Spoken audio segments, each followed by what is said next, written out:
mental health issues are definitely an issue. Sheriff Leonard or Libby, do either of you want to comment on what you've seen as far as the mental health needs of individuals in jail?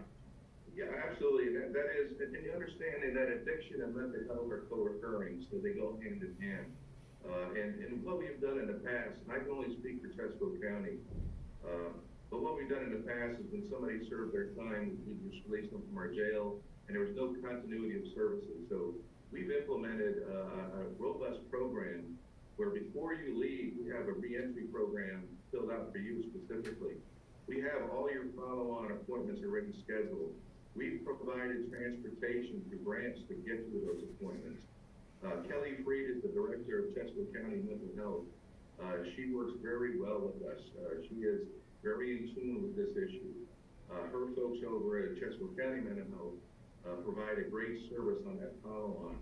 But we also have 3 mental health technicians and a psychiatrist in our jail that administer to folks in our jail. But when you get released from our jail, you're allowed to keep coming back off the street to continue to see them, because we know there's gaps in mental health service. And that's the biggest, I think, resource missing in our nation right now is adequate mental health resources. We are working on it in Chesco County. I wish we can get everyone to start doing it in Virginia and this nation, but absolutely a big gap. The majority, if it's okay, Yes. the majority of my incarceration was spent at Riverside.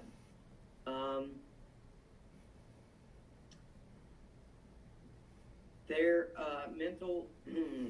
their mental health services leave a lot to be desired. Period. Their medical treatment leaves a lot to be desired. Period. It takes days sometimes before you're able to see someone there. You're not guaranteed that you're going to regularly get your medication. I was over medicated at Riverside to the point where my blood was thinned so badly that I was bleeding through my skin, and my shirt became soaked with blood, at which point I was told to sit by myself while they figured out what to do.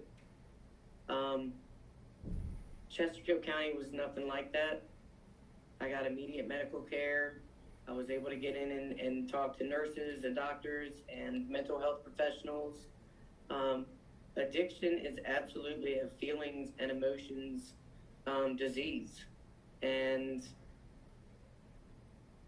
most addicts will tell you that the reason they began using or continued using is because it was easier to be numb than to try to process emotions they didn't understand or know how to deal with. Chesterfield County helped me address that directly when I was incarcerated there. And I was shocked because that wasn't what I had been used to. They definitely took the time to talk to you and find out what your needs were and what your issues were and how they could best help you. And in other jails, I did not have that experience. So, thank you, Libby, for sharing that. Libby, there's another question from Erin on Facebook. She says, will Libby comment about how families may think they are helping